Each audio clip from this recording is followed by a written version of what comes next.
अगर हम गुनगुनाएंगे तो राधा नाम, राधा यश, बोले श्याम सुंदर का यश उसी में समाया हुआ है।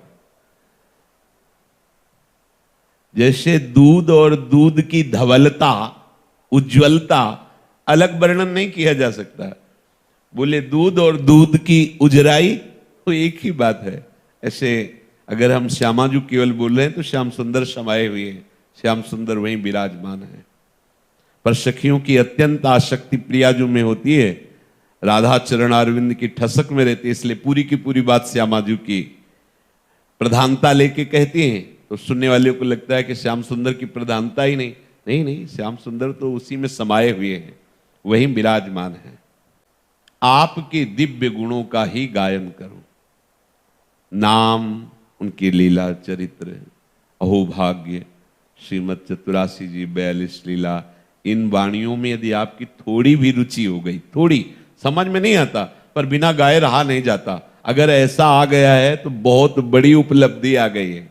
सच्ची मानना, अगर ऐसा आ गया है कि मुझे समझ में तो नहीं आता, आनंद भी नहीं आता, पर बिना गाए हम रह नहीं सकते, बस बात बन गई, जो हमारे अंदर आना चाहिए वो आ गया, अब आगे की बात आ जाएगी।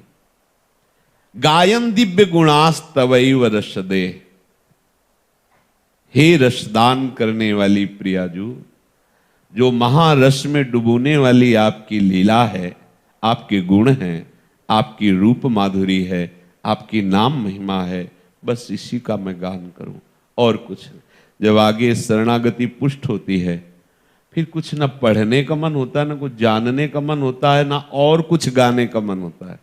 बस चाहे 10 बार गा चुके हो चतुरासी जब, फिर भी नया स्वाद, फिर भी नया, बार बार उसी पद को गाते रहो, कितना स्वाद।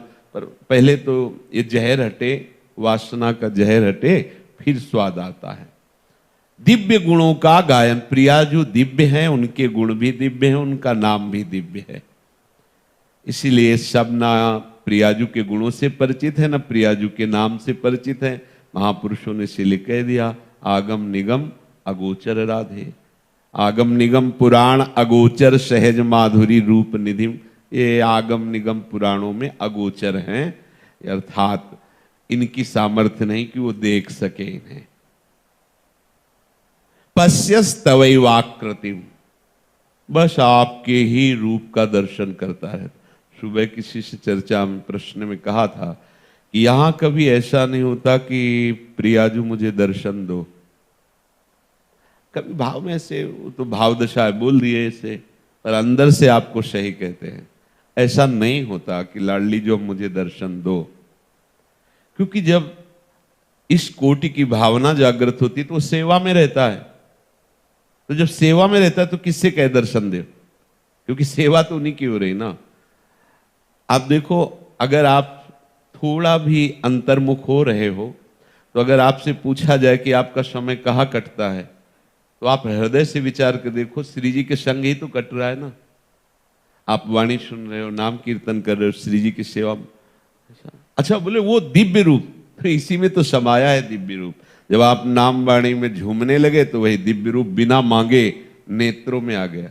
हमारे प्रियालाल ऐसे दर्शन नहीं देते कि एक झलक दी और गए, ऐसे नहीं। पी मूर्ति नयनन बसे समा गए। अब नेत्र खुले रहे चाहे बंद रहे, प्रिया प्रीतम।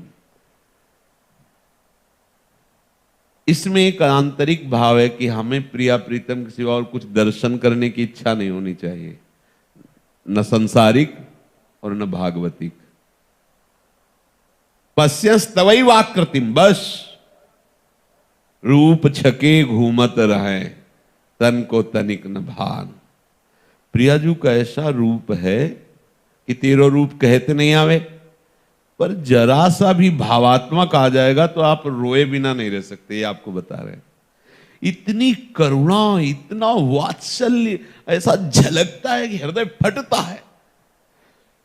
वो ये तो कहो आचार्य शरणागति, सखियों की कृपा कोर तो पचा सकते हो थोड़ा, नहीं प्रियाजू का रूप लालजू नहीं पचा पाते। जीव की तो बात चले दो है, जहां मुस्कुराकर भ्रकुटी नचाती हुई तिरछी चितवन से देखा तो महाराज की दशा बदल गई। वो अखिल कोटि ब्रह्मांडों का साहब अपनी साहिबी का विस्मरण करके बिक गया हमारी लाडली, बिना मोल के। कैसे? पर भ्रकुटी नचाते हुए मुस्कुराकर कुछ शब्द बोलकर मुस्कुराकर हंस दिया। इतने में प्यारी जू तो हर समय मुस्कुराती रहती है। हे किशोरी जू, ये शरीर, ये मन, ये वाणी और मैं स्वयं आपके आश्रित हूं। ऐसे उपासक को पर्दा हटाना नहीं पड़ता।